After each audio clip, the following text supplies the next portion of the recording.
सत्य की खोज में निकले एक साधक के मार्ग में सबसे बड़ी बाधा उसकी अपनी ही चेतना के भीतर छिपी हुई इच्छाएं, भ्रम और भय होते हैं, जो उसके दृढ़ निश्चय को डगमगाने का प्रयत्न करते हैं। ये कथा उस क्षण की है जब एक साधारण मानव ने इन समस्त आंतरिक विरोधों को लांघकर आत्मज्ञान की सिद्धि प्राप्त की। प्राचीन समय में एक राजकुमार था जिसने संसार के सुखों को त्याग कर उस मार्ग को चुना जो केवल वीरता, त्याग और धैर्य से ही पार किया जा सकता है। वो राजपद को छोड़कर तप का पद चुन चुका था। अपने महलों से निकलते समय ही उसके समक्ष वो शक्ति प्रकट हुई जिसे सभी प्राचीन ग्रंथों में मार कहा गया है। ये शक्ति किसी रूप, शरीर या आकार से परिभाषित नहीं की जा सकती।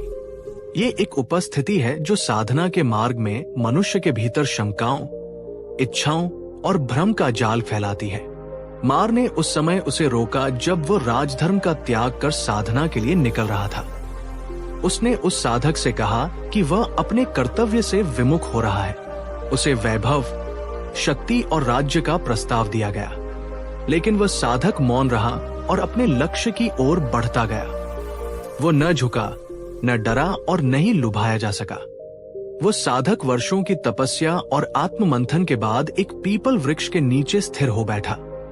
उसने निश्चय किया कि जब तक उसे अंतिम सत्य का बोध नहीं होगा, वो उस आसन को नहीं छोड़ेगा।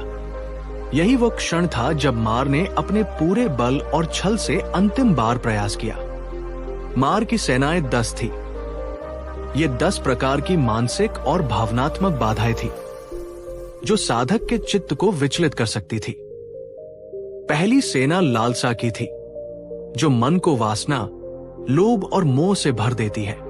दूसरी सेना असंतोष और भौतिक कष्टों की थी, जो साधक को अपने शरीर के कष्टों में उलझा देती है।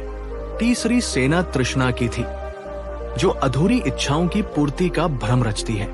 इसके बाद आलस्य, भय, शंका, झूठ, अहंकार, शोक और दंभ, ये सभी सेनाएं एक के बाद एक साधक पर टूट पड़ी। इनसे भी आगे बढ़कर मार ने अपनी मायावी शक्तियों का प्रयोग किया। उसकी पुत्रियां साधक के समीप आई, मोह और आकर्षण के रूप में, लेकिन साधक का मन एक क्षण के लिए भी विचलित नहीं हुआ। वो न अपनी दृष्टि हटा, न ही अपने निश्चय से पीछे हटा।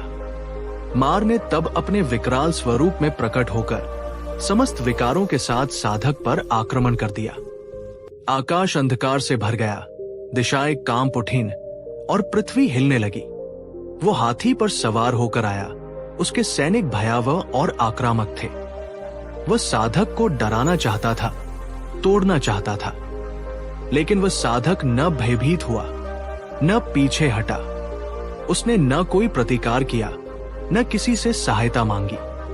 वो केवल शांत रहा, स्थिर, एकाग्र और पूर्ण समर्पण के भाव से ध्यानस्थ। जब मार ने देखा कि उसकी सारी चेष्टाएं निष्फल हो रही हैं, तब उसने अंतिम आरोप लगाया। उसने कहा कि वह आसन, वह स्थान, वह साधना सब उसका है और साधक को वहां बैठने का कोई अधिकार नहीं है। साधक ने तब कुछ नहीं कहा। उसने केवल पृथ्वी को स्पर्श किया, न तो किसी को बुलाया, न कोई तर्क दिया।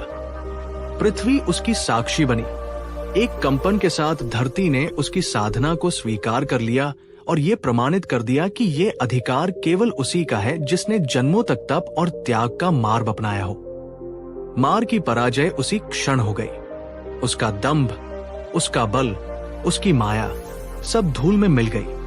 वो अंधकार की ओर लौट गया और वह क्षण आया जब साधक ने वह प्राप्त किया जिसे संबोधि कहते हैं, पूर्ण ज्ञान, निर्वाण और स्वयं के सत्य स्वरूप की अनुभूति।